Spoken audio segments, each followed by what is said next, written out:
What kind of economic systems are best at allowing us to exercise the fact that we are created in the image and likeness of God? Now keep in mind that if you take tiny steps towards any goal, it's just a matter of when you're going to reach it. Scarcity is the first lesson of economics. Now, the first lesson of politics is to forget the first lesson of economics. If you don't provide real, actual value to people in exchange for the money that you're asking for in return, you will lose over time. We can see the economy as a social web that God has created for people to serve each other with their work. We have the Word of God that provides for us a foundation for knowledge, for truth, for beauty, for goodness, for dignity and value in human beings. We have the Word of God that provides for us things like this. Ready? Thou shalt not steal. Ethics on the legitimacy of wealth and entrepreneurship individually. Secondly, post-millennial eschatology, that is, the kingdom of God expands across the earth before Jesus comes back in final judgment.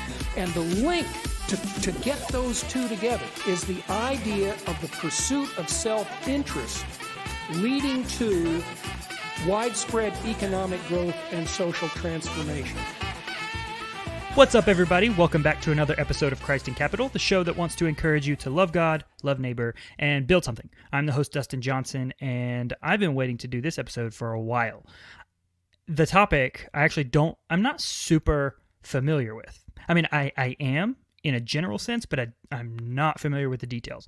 We're going to be talking about the stock market, stock trading, all of that. How should Christians approach the stock market? Are there any no-nos for Christians if we're thinking biblically, that kind of thing. So, but before we do that, I just wanted to encourage everyone. So we're at the beginning of a new year. People are starting their New Year's resolutions. They're starting commitments that they may drop in the next month. But I want to encourage you to push this or recommend this podcast to a friend. Tell them to take a 10-episode challenge. Just say, hey, go and listen to Christ in Capital. It's providing a whole bunch of value for me or just entertainment, or you just think this guy that hosts this thing is an idiot and he's just a clown. So go get some laughs in or something like that. Just push it to a friend. Recommend it. Let's see how we do. So today I have Anthony Navarro on the podcast. What's up, Anthony? How are you doing? I'm doing great, Dustin. Great to, like you said, finally getting this done. We have been talking about this for quite a while, and there have been quite a bunch of different things going on, whether it's COVID scares or the social distancing, and then, of course, our different schedules keep getting in conflict. So Happy New Year, and I'm glad we are kicking it off with me. So thank you very much. Very first one of 2021. Let's wow. do it. So let's do a little get to know me. Just one question, get to know me. And this may be a question that is really revealing. It might be too intimate. So if you don't want to answer it, you don't have to. It may reveal a little too much about your character and your personality. But I just want to ask it. What kind of beer do you drink? That's wonderful. Yes, and I was very glad before we got on board saying, hey, I got to go get my beer. And I said, hold on, I got to refill my my little bourbon over here. But I'm not just drinking bourbon. I also have some spiced orange tea from Tazo, one of my favorites. And I do have a nice big glass of water. So I will be enjoying all three flavors here. I always need the water. Keep always the water on check. That's right. That keeps you from having a hangover. For every beer or drink, have a glass of water, and that keeps you honest all day long. Yep. I am generally a stout guy, and I like my Guinness. I like my Dragon's Milk and other dark beers. And one of our local craft houses over here, the Cork and Cask, serve beers from all over the Carolinas, and they currently have two really sweet stouts out there right now. Not sweet in terms of flavor, but one of them was a breakfast stout, and the other one I tasted yesterday was I can't remember exactly what it was, but it had a chocolatey and that Mexican, like a Mexicali kind of spice to it. So it had a really fascinating chocolate spice. If you like those like dark chocolate spicy, like they throw jalapenos or habaneros in there, it was really good. And also was a high gravity, so I can only have one of them. But but I like my stouts, and but I appreciate a good a really good light beer too. Like, in fact, I used to work for a company, a little family enterprise here, and one of the owners sold out of his primary business and decided, hey, I'm going to open up a brewery restaurant, a nice little gastropub, very popular here in the Denver area. And his blonde, which they name all their beers after their kids. Their blonde beer, I actually thought was much better than their stout. And I'm like, holy cow, I have a blonde, nice amber ale, which was better than their stout. I'm like, wow. So it had to be a really good blonde for me to say I would rather drink this blonde than their stout. So are you saying that they named their kid Blondie? Like what? No, it's Blair's blonde. It's like Blair's blonde. Oh, okay. They just come up, so their child Blair. I gotcha. I gotcha. So and she's one of the servers. It's a family business. So Blair's there. Hey, I know your dad. I used to work for your dad. Oh, that's cool. And, family dad and mom are walking around. Family businesses. I love it. Absolutely. I'm gonna have someone on the show to talk about that. But anyways, I am actually drinking a Guinness. So it's pretty cool that you mentioned that. Guinness is my go-to, absolutely. And when they say, in fact, I shoot pool with a buddy of mine. You never shoot pool with a one-armed pool player because they'll rock your socks off. But I learned how to shoot pool with this one-armed expert because, of course, when you only have one arm, you get really good with that arm. Get really good with the other one. But the gal there who serves us and takes care of us every Tuesday, she's like, oh, you realize it's going to take like 4 minutes, 5 minutes. I'm like, yeah. Take all the time you want because you have to craft a Guinness. You can't just pour a Guinness, right? Yeah. Well, I just pulled this one out of the fridge. So yeah. Well, you crack it, you pour it, and it does the whole thing. So yeah, Guinness draft. Yeah, absolutely. I'm with you there. I've actually tried recently to make a black and tan. I've tried multiple times and I cannot get it to work. At first I thought it was because I was using a like a really light beer, like a Michelob or something like that as like the base. And then I tried a thicker one. I think a Dogfish, something from Dogfish Head to try it. Yeah. I couldn't get it to work, and I don't know why. I don't know how it works. It has to be tanned just right, and to pour it just right too. Because I've got this little device you throw on top of your beer mug, and it looks like a turtle. And so it's called what is it called? It had this funny turtle name to it. But anyway, you pour it on the turtle's back, and it drips on, so it doesn't mix beer. Yeah. I tried using a spoon, but it didn't work. They were saying use something like that, so you like just eases it onto the top. But yeah, couldn't get it to work. But anyways, yeah. All right. I mean, that is a very good intro to the podcast for stocks. Absolutely. Because it's eat, drink, and be merry. For tomorrow, we invest and trade. So that's what we're here to talk about. That's right. Let's talk about it. Okay. Okay. So you actually deal in the stock market daily. You trade. You do all sorts of stuff, and I want you to just kind of give everyone a rundown of. First, what do you do? And then second, how did you get started in, whatever it is that you're doing in the stock market? Absolutely. It's been fascinating. I've heard the term, but I won't say I'm dedicated to the term of being a serial entrepreneur. I've always wanted to be my own boss. I always wanted to have my own business or, quote, not work for the man. Yeah. And, I've had a great career. I started off out of college with a great IT career. And it was when I was living up in Brooklyn, New York, and met my wife, and she had an IT background, and I had an IT background. So we both did well with that. And we moved to North Carolina, and I just wanted to break out in my own consultancy business and didn't want to work for the man. I wanted to work for myself. But one of my top clients hired me, and they gave me a nice offer. So I became an employee again, but still always had that dream to, never be tied to the man. Yep. And don't we all? Don't we all? And I think this is a key thing for people to think about, because when you get frustrated at a job where you don't get that raise or you don't get that promotion or you don't get what you think you deserve, one of the key things that hit in my head years ago, and this was at that family firm that I was telling you about. Again, love the family, not gonna knock anything about it. They're amazing. They taught me a lot of things, just that their hard work ethic and their variety of finding opportunities. But that was the thing. I saw these guys, they know their stuff, and they're out there, as great entrepreneurs and great, business leaders of the community. When I get frustrated as an employee saying, wow, I wish I got this. I wish I got this. You know what? They didn't hire me to make me money. They hired me to make them money. Right. And so every job that we get into, we think, why don't I? Why don't I? Why can't I? Why was I passed up for? And we really have to have that internal motivation to break out. And I did. I ended up breaking out. And again, I got torn into another business where I became an employee again. But, just very freedom. I had a lot of freedom with that particular job. But finally, I thought to myself, there's got to be something different. And I even broke out on my own and became a web developer.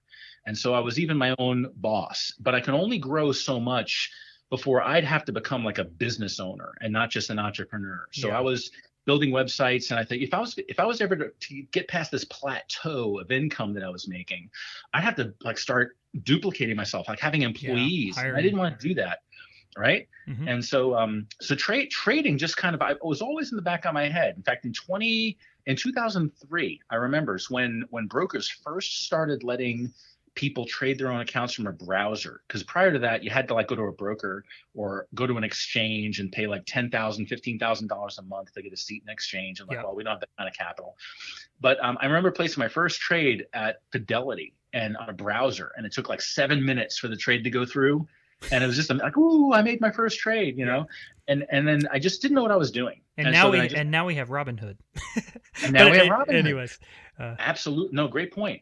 But I realized at that point it wasn't for me. It was just too high stress. I didn't know what I was doing. I didn't have a mentor. I didn't have a method, and so on. So anyway, 20 years later, here I am in North Carolina, and I'm still thinking that same thing. And literally, it was so funny that I was listening to a radio ad for an educational trading firm right here in the area, Online Trading Academy. And I was literally driving down the road thinking, I'd love to do something. I got to find something new. And literally I was driving past the academy when the radio ad hit. I'm like, oh my goodness, here they are. And I came in and I really got exposed. I took their free introductory class and learned the basics of how the market works. And a couple of years later, after being a student for a couple of years, the team's like, hey, you're always hanging out with us. You're a vibrant member of our community. Would you be interested in working with us? I'm like, hey, you're going to ask an Italian to talk for a living? They're going to pay me to do it? Sign me up. Wait, so pause real quick. So you didn't have any like financial expertise in this area other than what you may have been doing with like IT and stuff like that. Is that right? Or yeah. I didn't know the difference between a stock and a rock, as my friends like to say. Yeah. That's awesome. I think this is going to be so encouraging. Okay, go ahead. Keep going. So yeah, for a couple of years, I was basically working for them, being kind of like a sales guy, kind of introducing people to the academy, saying, hey, this is what I learned, and this is what we teach, and hey, why don't you join our community? Why don't you join our school? And so it became a good avenue for me. But it wasn't until I finally said, look, I'm kind of still got my feet in two different worlds. I'm still an employee, even though I have that entrepreneurial mindset. And really, it was funny that COVID was the best, worst thing that ever happened to me, because I couldn't work because we're a school. And so, of course, every place where gatherings are made were shut down. Yep. And so I said, well, I got nothing to do but do my own thing. And so I just buckled down and it's one of those things to know what to do, but then it's another thing to do what you know. Right. And so I had nothing to do but 8, 10, 12, 15 hours a day, do nothing but trade.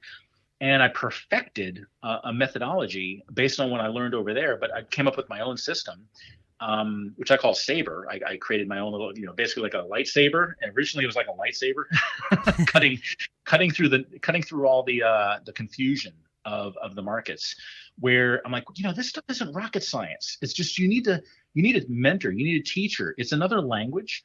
But it's like take any entrepreneurial guy, whether he's a blacksmith or a carpenter or a plumber. Yeah. Those are all just skills, and trading is no different. It's just a skill that I discovered. Like, wow, all you need is someone to show you this is a hammer, this is a nail, and whether it's a roofing nail, a carpenter nail, or a concrete nail, you just need the right tool. And when I discovered that, oh my goodness, this is really no different than any other business out there. I just need a mentor and someone to show me the tools, and then for me to get out there and do it. Because you can't read about carpentry. You have to do it. You can't read about playing piano. You have to actually do it. And trading is exactly like that, where it's learning by doing. And once I started and had the opportunity to start doing, I perfected my craft. And I've always had a teaching mindset where I taught in web design. So I perfected my craft of web design, and I started a web design school called the WordPress Dojo.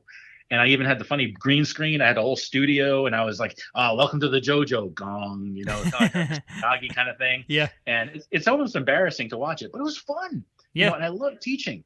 And so I'm like, well, now that I'm good at this, I'm like, I'm looking at all the people struggling and struggling and struggling. So I'm like, why don't I start my own school? And I did. So I called it Saber Trading, and I created the whole motif of like Jack Sparrow from Pirates of the Caribbean called Trade Like a Pirate. And we're going after treasure. We're looking at the wind. We're looking at the tide and on stranger tides. And when the tide gets strange, get out. When the tide is right, get in. So it's a lot of fun. And I basically, created a little motif and a little an environment where it's safe and it's not intimidating, like numbers and RSI and MACD and all these crazy indicators and stuff like that, where all you need is the right person to teach you, and we can trade the markets just like anybody else. And here we are on a Christian podcast.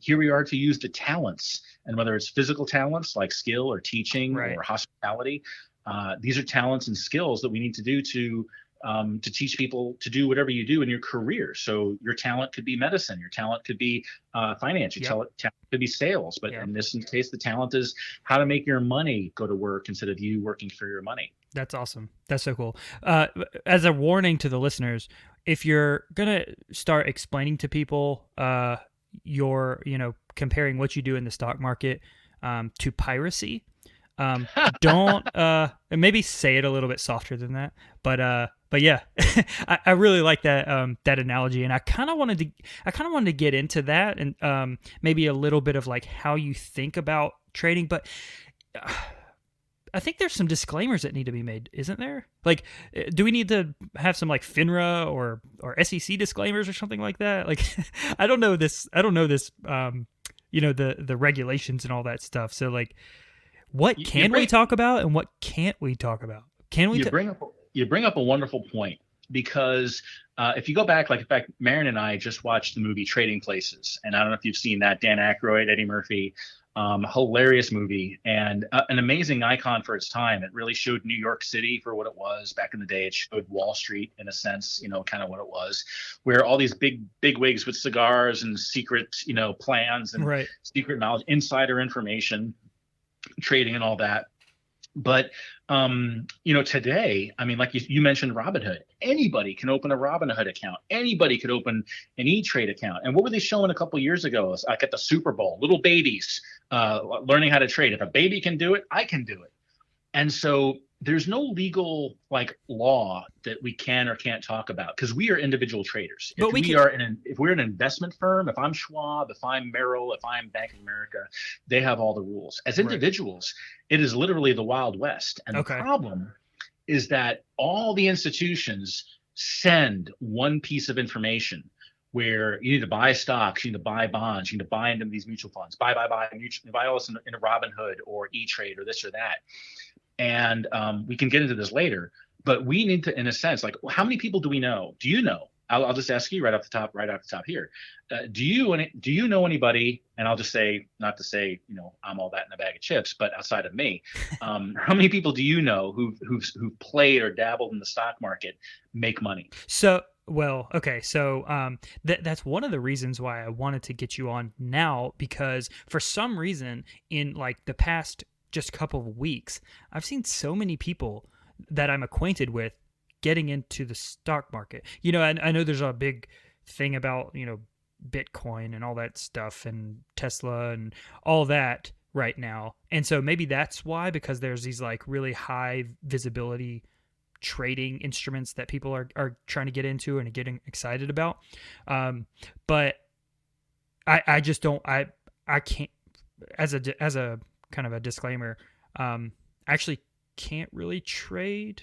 I work for a company that doesn't, I'm not really allowed to, I can, it just has to go through a whole bunch of like hoops before I can, it's just too much of a hassle for me to get in. Right. But,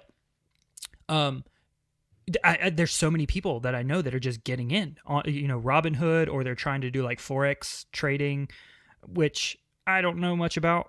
But but I wanted to get you on because I wanted to kind of talk about that and get, some value to some people. But I don't know anyone really who's jumped in and, just gotten super rich right away. Like, is that common? I don't know. I don't. You tell me. No, that's a great question. And certainly trading in and of itself is not a get rich quick. You can easily surf YouTube and see, I turned $500 into $7 million or something like that. You'll see all these, gurus. And of course, then there's another series of videos debunking channel X, channel Y, channel Z, showing that these guys rented the Lamborghini, they rented this hotel, they rented this yacht, right? And all they're doing is getting views on their YouTube channel. So yep. they're YouTube marketers. They're not even traders, and so that's what they do. So it gives trading a bad rap from that perspective. But again, trading is a mystery. People don't know what it's like. They know people make money. So when you watch things like The Wolves on Wall Street or Trading Places or, Gordon Gekko, Greed is Good, all that kind of stuff. And they think, oh, if they can do it, I can do it. But the problem is we are fed one piece of information, and that's by all of the people who are selling these services. So who are these services? These services are these institutions like Merrill Lynch or Bank of America and Schwab or Robinhood or E-Trade. But the problem is we see that the average person, the overwhelmingly does not succeed. But overall, regardless if the economy is rocking, whether it's just, rolling or if it's reeling, if the economy is going up, down, or sideways, every year I see a new building going up on the Charlotte skyline. Right. So somebody's doing something right. All right. So the question is, what are they doing? Mm-hmm. Because they're telling us to do one thing, but they must be doing another because they're getting consistent results and we're getting inconsistent results or bad results. Right. Do as I do, not as I say. Exactly. Just like when we were kids, like do as I do, don't do what I tell you to do. Don't do what I do. And so what we teach, what I teach is we need to follow the money. And the joke is, with politics, if you want to see corruption in politics, follow the money. Where did Biden make his money? Where did so-and-so make his money? Where did this person make their money? And you follow the money. Yeah. And there you see corruption. And the same thing happens in the financial markets. Who's making the money? Well, follow them. And if I want to be a successful author, I need to do what successful authors do. If I want to be successful at losing weight, I need to do what successful weight loss, result people have done. If I want to be a successful trader, I need to do what successful traders do. Mm-hmm. And so it's not rocket science. It's following a business model, but we've been sold the model of being a customer. Yeah. And what I love to talk about is that the financial markets, it's called a market for a reason. It's a place where products are bought and sold. Mm-hmm. Right. So you can go to Amazon, you can go to Walmart, you can go to the local grocery store. And every time a product is bought and sold, who makes money that day? I go to Walmart. Who made money that day? Me or Walmart? Right? Walmart. So I don't need to be the customer. I need to start thinking and doing what retailers do. And it's a huge, huge mindset change where they're like, what? I can do that? And we're like, yeah, you don't need a permit. You don't need license. You don't need permission from FINRA, like you were mentioning, all these other agencies. Right. You just need knowledge. And just like the knowledge of when I was a web developer, I would host websites for my customers and I would get hosting space for say $7 a month, but I would charge my customers $50, $60, $75 a month because I had to buy a product at wholesale and sell it at retail. Mm-hmm. And so when you see investment companies and you're investing in your 401k or you're investing in mutual funds or you're investing in your retirement program, whatever the vehicle is, what are we taught to do? We're taught to buy stocks, buy bonds, buy mutual funds. We're taught to be consumers. And so when we're like, wait a second, as a consumer at the grocery store, I'm not making money. They're making money. As a consumer at the automotive, changing my oil, at Jiffy Lube, they're making money. I'm not making money. When I go to Walmart, they're making money. I'm not. So I need to stop being a consumer and start being a supplier. Okay. And now, so where can I buy products just like Walmart does at a wholesale price and stick it on my quote shelf where I can then mark it up and sell it at a retail price? So, because I think about okay. So I think we're going to get into that that whole thing we were talking about in the beginning because I wanted to ask you how that. So, okay, you were talking about the analogy of the pirate, right? You've got the seas. You got to look at the seas. You got to look at the wind. You got to look at the tide. So in that analogy, what kinds of information sources do you use? I mean, obviously you're trying. Essentially, what we're trying to do when we trade in the stock markets, if you're going for like speculation, if you're going for, or not speculation, but if you're going for like growth, stock market growth, you're essentially trying to predict the future, right? You're trying to predict that certain businesses are going to do well. They're going to, their stock price is going to grow, or they're going to pay dividends or something like that. But what does that entail? What kind of information do you need to take in order to make those certain predictions or calculations, or is it news? Is it financial history? Is it, management, 401k, or not 401ks, what do they call them? M&As? What kind of stuff do you need to look at if you're going to be successful? You might laugh, but we look at nothing but the price charts. This is one of the other profound things that consumers are taught to look at, say, price to earnings ratio, look at the earnings statements, look at the dividend payouts, look at what the analysts are saying. Oh, Microsoft's going to do great this quarter. Tesla's going to do great this quarter. IBM's going to do great this quarter. You should buy IBM. You should buy Tesla. You should invest in XYZ. You should get marijuana, whatever these hot stocks are. And what are they doing? These are big retail establishments selling products to a customer. And so rather than buying these products, we need to find a way where we can be selling these products, because these are at premiums. And I don't know if you remember a couple of years ago, back when I used to listen to Rush Limbaugh, when I did a lot of road traveling, all over the ads, all over the radios, all you hear on talk radio, the advertisements are buy gold coins, get gold in your IRA. Right. Today you don't hear that, because gold was sold at that quote retail price, and now they're waiting for gold to come down to a wholesale price where they can buy it back again from all the suckers that bought it at retail. And when price goes down, they're going to then scoop it up, because they're like, oh man, I just bought it at the high, and now it's down 20, 30, 40%. I better get out of this thing. And what are they doing? They're buying it back from these customers at a wholesale price to then mark it back up. Yeah. So literally, I don't watch the news. I don't listen to the analysts. We don't listen to anything. We look at the charts, because that's big mind frames concept number 2. Number 1 is we need to start thinking like a retailer. Okay. Number 2 is we need to start looking at price charts for what they are. Tesla's price chart doesn't tell me how good or bad Tesla is. IBM's price chart doesn't tell me how good or bad IBM is doing. Right. I think didn't Elon Musk just come out and say that Tesla was overpriced anyway? Yeah. He came out himself and said that Tesla's overpriced. Yeah. What those price charts tell us is what institutions think they're worth, and they drive the price up to make the consumer think, oh, I better buy Tesla. It's rocking. It's going up. Oh, look, it's got 3 quarters in a row, solid profits. I better buy some Tesla. And they do what? They pay a high price. They pay retail price. And then when the price starts going down, like, oh man, it was terrible. I shouldn't have gotten into that. I shouldn't have gotten that. And they see the prices going down, they're selling it back to these institutions at what we would call a wholesale price. So we got to switch our mentality around. Warren Buffett had a great quote saying, we got to be greedy when others are fearful, and we got to be fearful when others are greedy, because the masses are listening to the news, listening to the analysts, and we need to be following the institutions. And just like if I'm going to be a Goodyear, I need to buy these products to make my tires at the lowest price possible, so I could mark it up and sell it to my customers at the highest price possible. Yeah. So what is that? What kind of institutions? Like, how do you pick who to follow or who to, imitate? Great question. We can't see who it is that's behind the quote green curtain, kind of like the Wizard of Oz. Right. We say, don't look behind the green curtain, and there's the Wizard of Oz, pulling all the strings back there. But when you look behind the green curtain, you're like, wait a second, I can do that. This isn't rocket science. This isn't brain surgery, or like I call it, this isn't rocket surgery.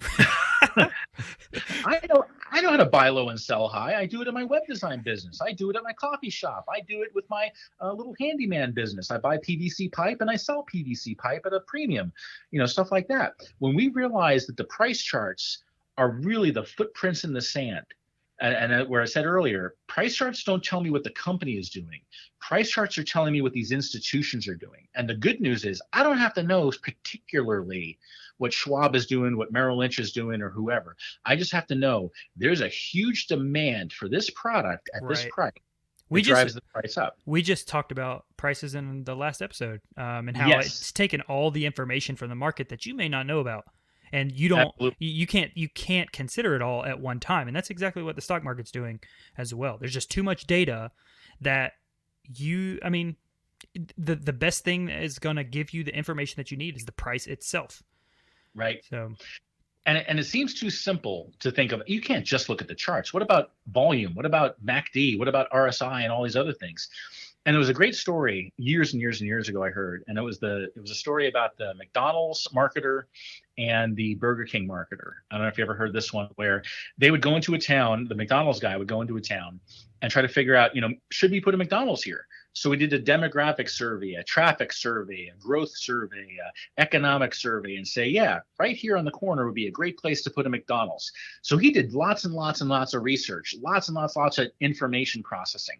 Now, the Burger King guy figured this out, and he said, hey, I'm just going to say, hey, guys, we're in the same business here. You work for McDonald's, I work for Burger King. And, hey, why don't we get together for lunch and just talk shop? So the Burger King guy would say, so where do you think you're going to open up a McDonald's today or next week? Oh, I think we're going to open one on this street corner. And so what did the Burger King guy do? He wrote down that street corner and said, hey, called his home office. We should open up a Burger King on this street corner. Because who did all the work? McDonald's. And so the Burger King guy, just all he did was like 1 hour of work a week because he met with the McDonald's guy, but the McDonald's guy was doing all the work. Yep. And so the Burger King guy got to ride on his coattails. So we as traders don't have to do any work, because the institutions did all that work. Right. And not only are they figuring out what Tesla might be worth, they determine what Tesla's going to be worth. And because their massive buying power gets to create a level of demand that drives prices upward. And their massive amounts of selling power gets to drive prices downward. And like you said on your last podcast, I was listening to actually the last 4 or 5 podcasts you did, try to get a feel of what kind of questions we're going to ask. And I said, that's exactly what we're going to be talking about, is supply and demand. Mm-hmm. And I think that's encouraging for people who are getting into like Robinhood and all that, because the company I work for is a huge financial services company, and it has all of these different models and analysts and all these different analysis techniques where they can look at companies and say, okay, well, how is this going to do? And all that's all they can do put a lot of groundwork in before they're like do all this stuff, but. The person who's just diving into the stock market on Robinhood doesn't need to do that. Like, they don't need that. That's not necessary. I think that's encouraging for a lot of people, especially even for like small businesses. If you, like, for instance, this podcast, we like to encourage Christians to go out and build something. Take what they have, their human capital, go out, start building something. Once they've built up just a little bit of, capital, money in their bank or whatever, well, now what do you do with that money? You're not going to just sit it in the bank. I mean, you can, but why not throw it into something like this? Why not start learning how to use the stock market? And I think that's really encouraging, that you don't need to be a giant financial services provider in order to be successful. Right. In this. As I like to tell my students, saying, it doesn't matter how much money you have to get started in trading, just get started. Yeah. Because it's a skill. And, one of the things we talk about is risk to reward, where, you never want to risk any of your capital until you know your system works. And then once you get a working system, just start small. Risk $1 to make $3. Risk $10 to make 30. And we always use at least a 3-to-1 risk to reward ratio. Yep. Because what if you're not that great? What if you only get like 1 out of 3? You're only right 1 out of 3 times. How many jobs can you keep if you're only right 1 out of 3 times, right? They'll fire you. But as a trader, if you're risking 3-to-1, what happens? You might win 3, lose 1, win 3, lose 1, win 3. You're constantly making money. And so really those losses are really just the cost of doing business, where, I'm here to find opportunities in the market. And if I'm right X amount of time, that means I have a profitable, reliable system. And there's lots of great systems out there. So the system I teach has about a 60 to 70% win rate. So as long as you get at least a 30% win rate, you can consistently make a profit. And just like, the old lotto slogan back up in New York when I was a kid, it said, you got to be in it to win it. So play the lotto. Well, what are you doing? You're throwing your money away in the lotto. What's the chances of winning the lotto? Right. But if you can put your money into something that you have a 1 out of 3 hit rate and at least a 3, 5, 10 to 1, winning streak on those things, on the winning trades, you got to be in it to win it. Yeah. And it's a skill. And we're hidden from this. We don't even get taught in school how to balance a checkbook, much less how to even live within our means. Put it on credit. Oh, we're going to give you free student debt reduction. We're going to cancel your student loans. Oh, we're going to give you a mortgage reduction. Here what in politics, giving all these bread and circuses stuff. Let's teach people how to actually build wealth. Right. Use your money to build money, and that's the parable of the talents. It so is. that goes to put your resources to work. Yes, I love that. And so I think that's a perfect segue, because I wanted to kind of steer this in the direction. I want this podcast to be for really anyone who wants to listen, even if you're not a believer. I want you to get something out of it, but I want to steer it in the direction of how Christians should approach the stock market. And I had a couple questions, but I'm just going to lump them all together real quick and let you kind of throw all your thoughts out there. So and I know we've talked about this in the past briefly, but I wanted to kind of get it recorded. So a lot of times when Christians view the stock market, they think that's the same thing as gambling, right? They think, you're basically just throwing your money in, hoping, crossing your fingers that you're going to win. And that can be, that's not very faithful with your money. You're not being, risk averse. You're just kind of being whimsical with the things that God's given you. All that stuff. They can throw that at us if we want to get to the stock market. But what is kind of your high level advice? What would you say to the person who says that? And then are there any ethical considerations that we should be considering when we're entering the stock market? Like, are there companies that we should not be investing in? Right? Are there things that should make certain stocks off limits? And I know you've got like a pretty robust theological background, so I just wanted you to just kind of go and just kind of give us your thoughts on that. How should Christians operate? How should they approach the stock market? And what kind of things should they kind of steer away from, if there is any? Right. No, absolutely. Now, there's one big thing, and I'll key in on this. There's a big difference between investing and trading. And I will absolutely put investing in the category of gambling, because you don't know who's going to be the next Facebook, who's going to be the next Tesla, who's going to be the next, whatever. So who knows what these companies are going to do? And because there is that green curtain, what do we see from these companies? We see P&L reports, we see analyst expectations, we see earnings. And how many times have we seen company after company after company, whether it's an Enron, which found out that, they're great on paper, but they got knocked down to zero in like no time flat.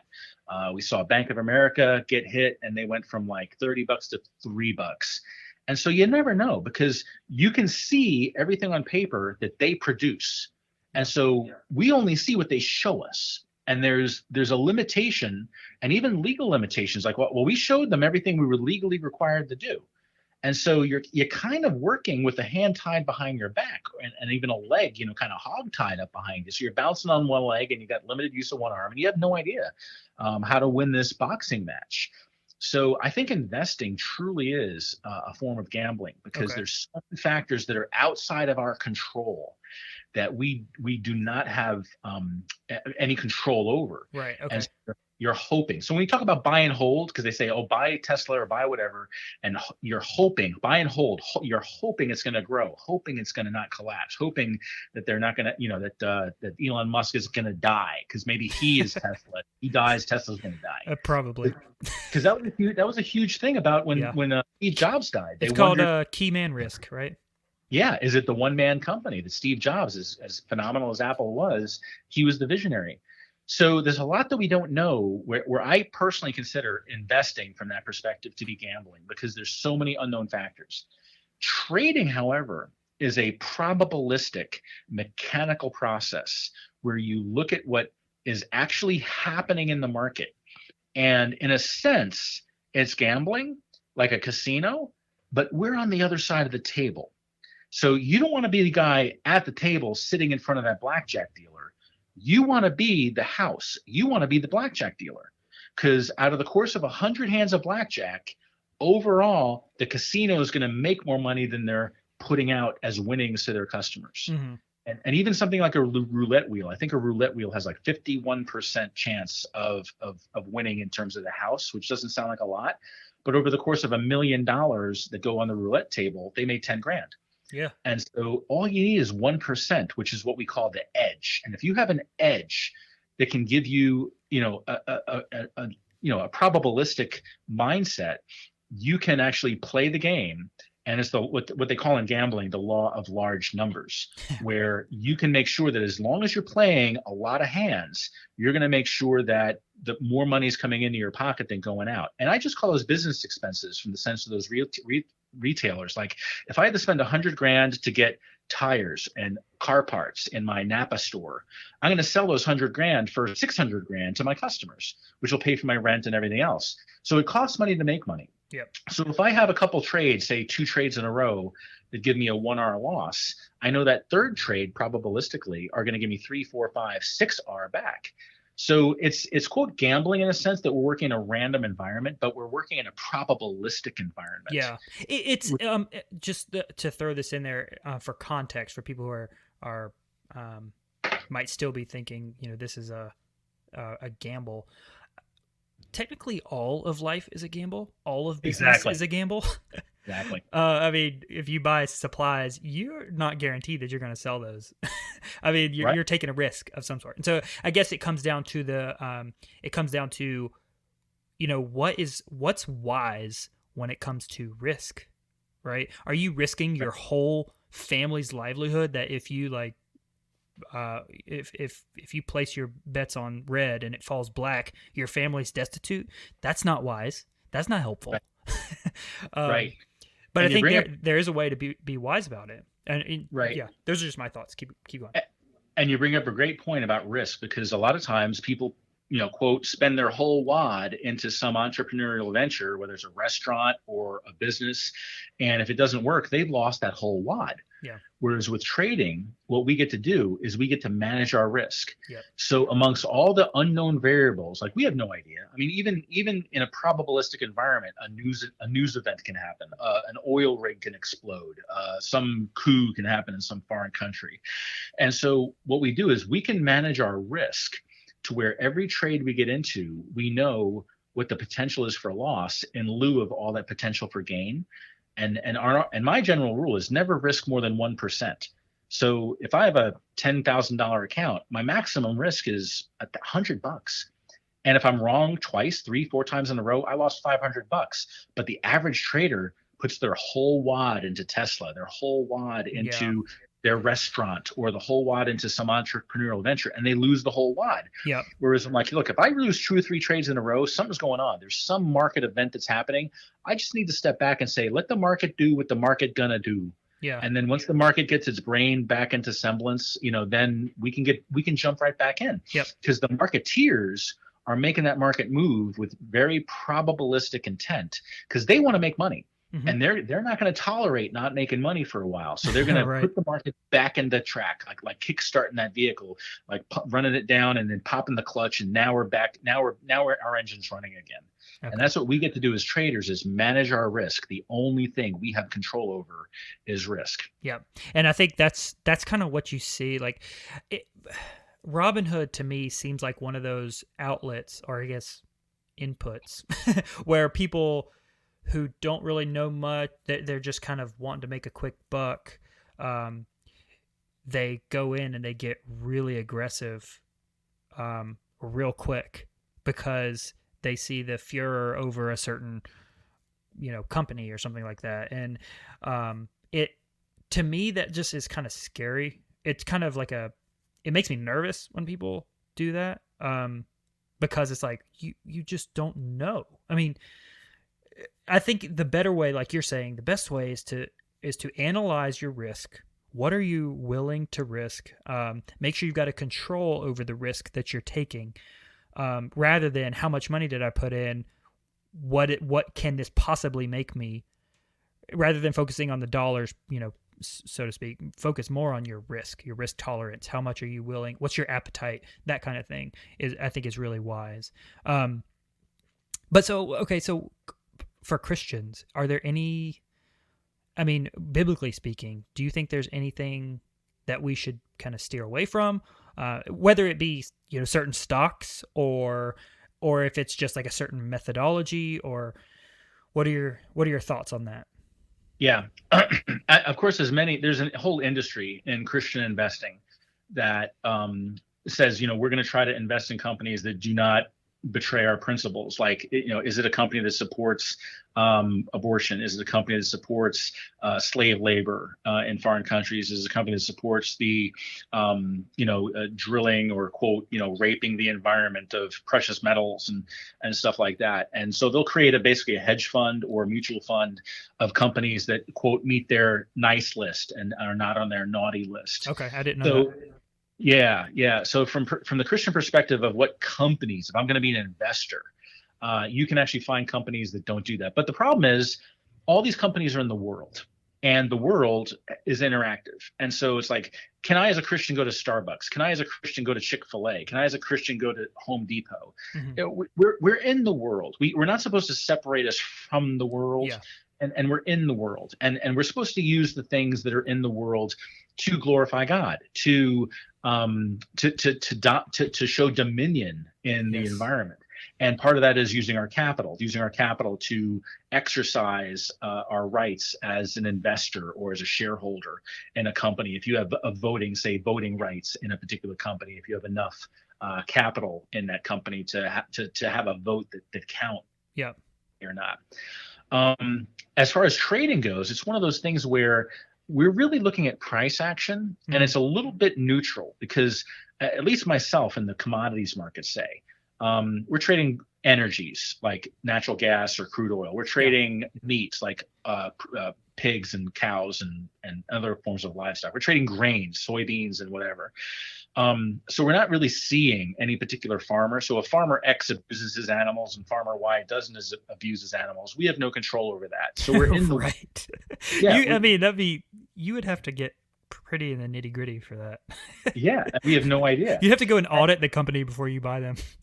Right. And some people are very strict about that. But because we're in the world and we're so interconnected, there's no real way for Christians to be fully invested in a company that's fully invested in a full Christian worldview. Yeah.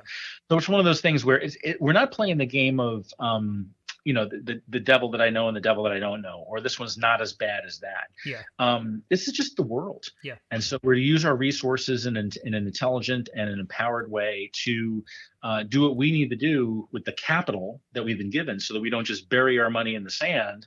And that's one of the things too, where, when you look at the parable of the talents, it wasn't that third servant is just called lazy or whatever. He's called wicked. Right. And it's like, you need to put this capital to work. I put you in the world. And this world isn't perfect, but you need to be in the world and not be separated from the world. And there's certain sects we know, whether it's, I'm not going to name any of them, that they separate themselves from the world. Yeah. And that's not necessarily what we would consider biblical. Yeah. We need to be in the world and show our light and invest in things that we want to support.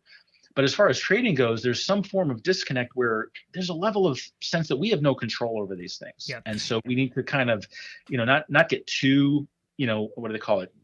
Getting your panties in a twist kind of thing, because there's so much of this that's outside of our control. We can't control oil. Oil is oil. Yep. I think it also could get down to the, your conscience. If you know something about a company that's just not, it kind of pricks your conscience, don't do it. Don't sell. Like I wouldn't buy Planned Parenthood's stock if they had stock. But it's just one of those things, like if just be wise about it. If it pricks your conscience, don't do it. Just don't do it. Right. Exactly. And if our I even know that there's Christian investors or traders who they manage their own capital. They create their own like mini hedge fund, and they reverse tithe, where 90% of their proceeds, their profits, go to charitable functions they support, and they keep the 10%.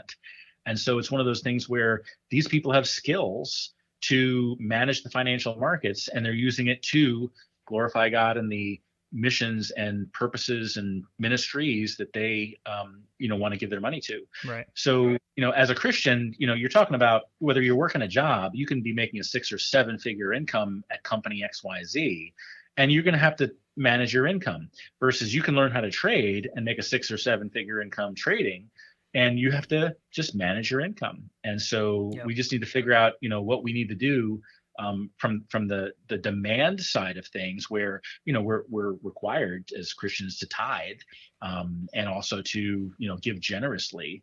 And so where do we, how now shall we live, no matter what it is we're doing, whether it's trading, running a restaurant, or being a 6-figure, 7-figure executive at a multinational company? Absolutely. This is really awesome. I think this episode is really it provides a lot of value because everyone can do this. We're not talking to a business owner that is in a niche market somewhere. Everyone can put their money in the stock market and learn how to trade. And I don't know, maybe this is kind of the last thing that we can talk about, but how much, I guess for you, how much time do you invest in this? Like, are you technically a day trader, and what does that mean?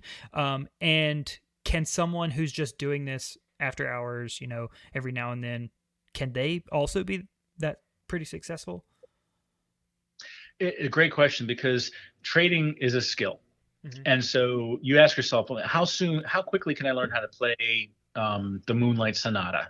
Say if you want to learn how to play piano. And well, if you put an hour every Sunday afternoon, it's going to take you an awful long time. But if you just put an hour a day into it, and this is a personal testimony, I played the Moonlight Sonata. It's my hallmark piece. I love playing the Moonlight Sonata, but I literally played that thing for like an hour, and a half a day to commit that thing to memory.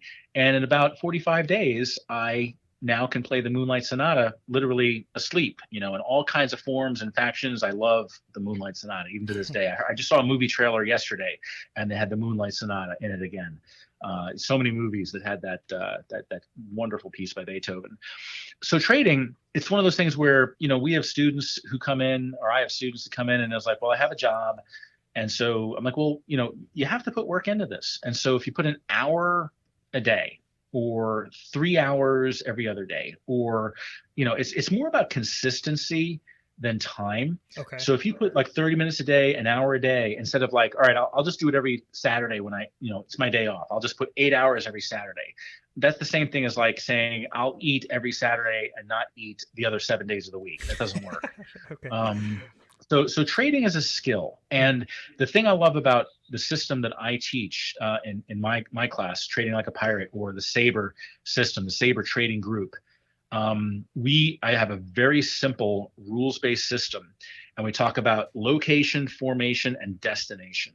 And if you can get your mindset into pattern recognition, like I said, all we look at is charts. I don't care about whether it's oil. I don't care if it's the euro. I don't care if it's natural gas. We look at the charts, and we look at 3 things. And if we can do that over and over and over, even for 30 minutes a day, if you do it for 30 minutes a day, not just like once a week, you'll slowly develop this skill. Versus I've got some students who are like, man, I've been trying this for 6 years, and finally it just makes sense. Now it's all starting to gel.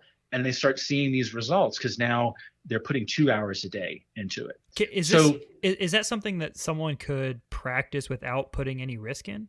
Like, could they just watch, charts and learn how to do that, and like go through like an example? You know what I'm saying? Yeah. Like, can they just practice it without putting any money in? Absolutely. And that's one of the things I stress is don't put $1 of your capital into the market until you show what I call the 3 Ps, a persistent pattern of profit. Okay. And what you need to do is practice this, and every company out there will give you, quote, a free demo account. And what you're doing is you're trading with simulated data. So you can open up an account and just say, open this account with $10,000, open this account with $100,000, open this account with $25,000. And you can simulate those trades. And if you're going to simulate your risk as 1%, so on a $10,000 account, every trade is going to be $100. On a $25,000 account, every trade is going to risk $250. And when you get to the point where you're right about 50% of the time, I say that's when you're allowed to flip that switch and actually put money in that account, because now you're doing the right thing. So yes, absolutely. And that's an interesting thing about trading, is the only industry where you can prove that you have a positive income before you even spent a dollar of your capital. Because if you have a great idea for a restaurant, you have to spend money in marketing. You have to open that restaurant. You have to hire staff. You have to, buy the ingredients, and you have no idea if your restaurant's going to work. That's a good point. But if you trade, and you so hey, I'm trading 2 hours every night or 2 hours every morning, because the markets are open 24 hours a day, not the stock market, but the futures and the forex markets. You can practice from say 4 to 6 in the morning before you go to work. You can practice from 10 to midnight or 8 o'clock to 10 o'clock. And if you practice for say 2 hours a day, 30 minutes a day, 1 hour a day, when you show that persistent pattern of profit, you're like, hey man, I'm doing the right thing and I'm making money on paper. And all I got to do is flip that switch and throw $1,000, throw $10,000, throw whatever. And now I can actually start doing what I've been doing, but now I'm really making money, not funny money.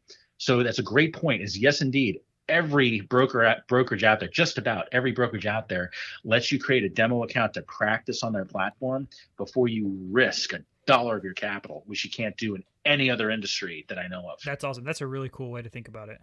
Yeah. Because that kind of flips it on its head, because we came into this discussion talking about, stock market's too risky. You can't really. It's hard to.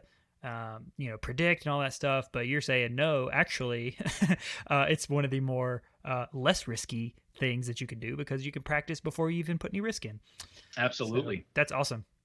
Because in fact, one of the breweries I was telling you about, that family that I used to work for, they opened this brewery, gorgeous facility, 2 levels, sunset deck, all the beer you can think of, all the different flavors, from your stouts to your IPAs. And the day they opened is locked down for COVID. Oh, You can't figure that out. And they had to totally retool. But it's like, as a trader, I'm like, well, I'm just going to trade just another day in the market.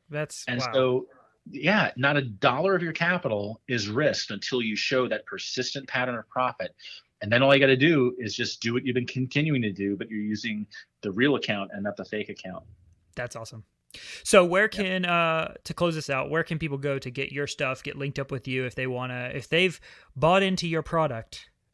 Where can they go to sign up, take classes, training, all that?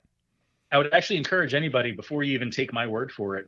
I actually have developed an audience on a trading platform called TradingView, and it's one of the most popular platforms out there. It's actually a trading platform that links into brokers, but my handle is OCaptain. And that's kind of like my handle I've had ever since seeing Dead Poets Society. Oh, Captain, my captain. Right. But that played in well with your pirate analogy.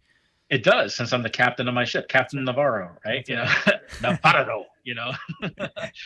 Navarro. Exactly. And under my profile, there's articles and there's live streams, and I have a live stream talking about supply and demand. And so for people to see, wow, is this really how the markets work? So just like we talked about, I demonstrably show why prices move, how they move, and say, if you just follow a simple system of supply and demand, and if you want to join, then there's a link in my profile there at the bottom of every one of my articles on how to see, 3 days a week. We trade Monday, Wednesday, and Friday for 2 hours at a clip. We open up into the markets. I do a bit of a lesson. And then we just open it up to requests. I get students in my group, or my crew on my ship. They say, hey, why didn't this trade work? Or, hey, I'm celebrating, I made a 10-hour trade. Or, what do you think of this? What do you think of that? And we just trade together 3 times a week. And if you can't make the recordings, if you can't make the live tradings, then you can catch it on a recording. But I give all the materials that people need to start from scratch. Like, if you know nothing, like I didn't know the difference between a stock and a rock. We can help you, decide to dip your toe in the water. And if you decide you want to join our crew, absolutely love to have you on what I call the HMS opportunity. That's awesome. Yeah. So then what about do you have any other links that, or any other platforms that you would want to steer people towards? This is one of the funny things, because I didn't intend to be a trading trainer. because as a web developer, I almost now have an allergy to developing a website. So I'm exclusively, it's almost like Facebook. Some companies don't have a website. They use Facebook specifically as their platform. They have a Facebook page for their company. Uh-huh.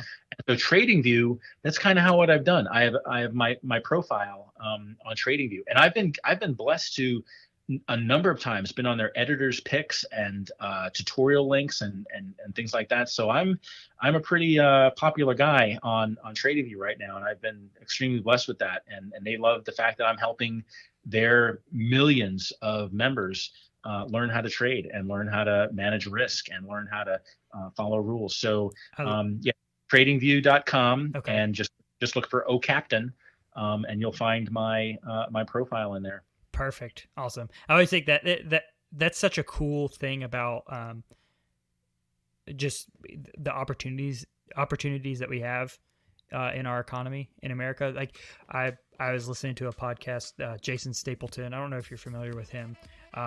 He does similar stuff. I mean, he got pretty wealthy doing stock trading and all these types of options trading and all that. But he's like this celebrity in this niche market. You know, that a lot of people know him, but then his next door neighbor may not know him at all. Like, you know what I'm saying? It's like this weird, like, I don't know. You can be a celebrity, but also not a celebrity at the same time. But I remember when I was in Toastmasters that I was competing in statewide contests and stuff. Never made it to national, but we had an international contest winner come and say, yes, here I am, international winner, but no one knows my name outside of Toastmasters. I'm a celebrity in Toastmasters, but outside of that, no one knows who I am, Right. In the TradingView world, I've been blessed to have a skill set, to have a mannerism. In fact, I think it was just yesterday, one of my followers sent me this really sweet text message or chat message inside the platform, saying that I bring a fresh and intelligent voice, where he was, been a member of a number of trading groups and over the last year, and he really appreciates the work I'm doing, that I'm very different from all the other groups, which are, I guess, more like salespeople or hype people or get rich quick kind of people, where, you don't get rich quick trading. It takes work. It takes a skill, but once you learn it, you'll never want to go back to trading time for money. You want to have your money making money. That's awesome. For you. And here's a final thing, if you're ending this, is like, I've heard a great quote just recently saying, trading is the most enriching, rewarding, amazing career anybody can have, but I wouldn't wish it on anybody. Alrighty. That's cool. Okay, so you heard Anthony. If you're interested, if he's piqued your interest, get linked up with him. Tradingview.com. O Captain. Okay. Yep. And I'll link that in the show notes for anyone that wants to get wants to inquire more or go down the rabbit hole. So I love this interview. I think it's awesome, super accessible, a lot of value here for just the common person. So go, like I say every time, go love. I'm not doing the outro yet. Hold on a second. Gosh. I want everyone to, like I said at the beginning of the podcast, go encourage your friend to listen to the podcast. Take the 10 episode challenge. Just start listening and see if this provides value to you. I think this episode, like I said, is going to provide a lot of value to people. And so go do that. Let us know what you think. Reach out to us. Email me. Facebook, Instagram, YouTube, Podbean, wherever you get your podcasts. Get linked up with us, and just reach out. We love the community that we're building. I think it's just awesome, the opportunities that we have to connect and link up and share value and all that. So until next time, everybody, go love God, love neighbor, and build something. Talk to you later. Talk to you later.